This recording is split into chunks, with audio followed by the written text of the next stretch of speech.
శీతాకాలానికి వేసవికాలానికి మధ్యన వచ్చే మాఘమాసంలో 14వ రోజును మనం శివరాత్రిగా జరుపుకుంటాం. ఆ రోజును కృష్ణపక్షం చతుర్దశిగా గుర్తిస్తాము. సరిగ్గా ఈ రోజునే మహాశివుడు లింగాకారంగా ఉద్భవించాడు. ఆనాడే ఆరుద్రా నక్షత్రం ఆవిర్భవించింది. అదియే శివుని జన్మ నక్షత్రమైనది. భస్మము విభూతి తయారీకి పవిత్రమైన రోజుగా శివరాత్రిని చెప్పుకుంటాము. ప్రఖ్యాతిగాంచిన 400 ఆలయాల్లో శివరాత్రి మహోత్సవాన్ని విజయోత్సవంగా రాత్రంతా జాగారం చేస్తూ జరుపుతాము. గతంలో మనం చేసిన పాప ప్రక్షాళన ప్రాయశ్చిత్తానికి శివయ్య ముక్తిని ప్రసాదించే రోజుగా ఈ శివరాత్రేనని మనకు ఎన్నో ఆనవాళ్లు ఉన్నాయి.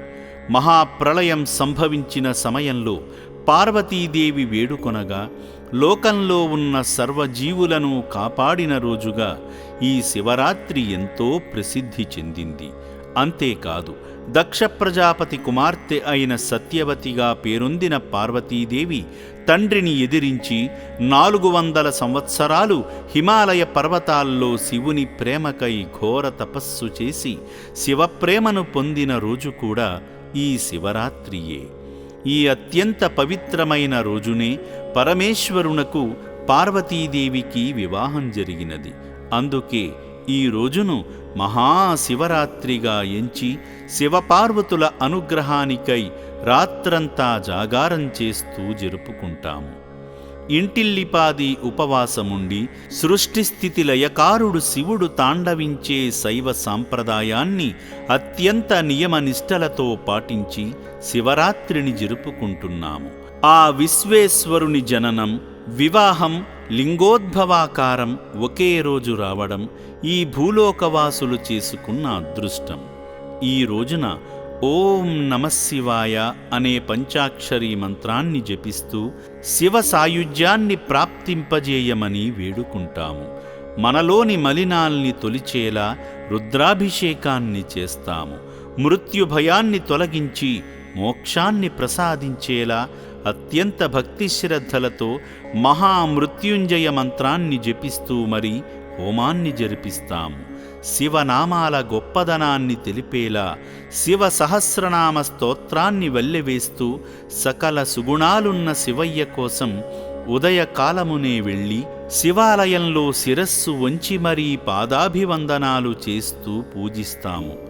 మహేశ్వరుడు నటరాజరూపమెత్తి ఈ శివరాత్రి రోజునే రాత్రంతా జరిగే జాగారంలో శివతాండవం చేసి ఆత్మలకు శాంతి చేకూర్చుతాడని భక్తులు అత్యంత విశ్వసనీయంగా నమ్ముతారు. అదే రోజున ఏదైనా ఒక మంచి పని చేస్తే సాక్షాత్తు పరమశివుడే కైలాస స్వర్గధామాన్ని మోక్షరూపంగా ప్రసాదిస్తాడట. అది కూడా పుణ్యం చేసే అత్యంత పవిత్ర కార్యమై ఉంటే సత్వర ఫలితమే లభిస్తుందని శాస్త్రం చెబుతోంది. గూడు చెదిరిన జీవులకు రక్షణ కల్పించే శ్రీ పుణ్యలింగేశ్వర స్వామి అఘోరారూపాన్ని ధరించి అమ్మా నాన్న అనాథుల పుణ్యక్షేత్రంలో కొలువుదీరి భక్తులకు దర్శనమిస్తున్నాడు. ఆశ్రమం శ్రీ పుణ్యలింగేశ్వర స్వామివారికి పుణ్యక్షేత్రాన్ని నిర్మిస్తోంది. ఈ క్షేత్రం కేవలం మహాదాతలు అందించిన దైవదానంతోనే నిర్మితమవుతోంది. సరిగ్గా ఈ శివరాత్రి రోజు ఆ శివయ్య మెచ్చే పుణ్యదినాన్ని క్షేత్ర నిర్మాణానికై మనమందరం సహకరిస్తే భూలోక కైలాస స్వర్గధామంగా శ్రీ శ్రీ శ్రీ పుణ్యలింగేశ్వర స్వామి క్షేత్రం పురవైభవోపేతంగా నిర్మితమవుతుంది. ఈ శివరాత్రి పండుగ పర్వదినాన సకుటుంబ సమేతంగా కదలిరండి. మహామహిమలు చూపే శ్రీ పుణ్యలింగేశ్వర స్వామిని దర్శించి పంచాక్షరీ మంత్రాన్ని జపించి రుద్రాభిషేకం చేసి మహామృత్యుంజయ యాగాన్ని జరిపించి శివ సహస్రనామాలతో పూజిస్తూ గంగాధరునికి జన్మదిన వివాహ శుభాకాంక్షలు తెలుపుతూ జలాభిషేకం చేద్దాము. మన మనసును మలినాన్ని తొలగించుకుని మోక్షానికై వేడుకొని క్షేత్ర నిర్మాణానికై సహకరిద్దాము.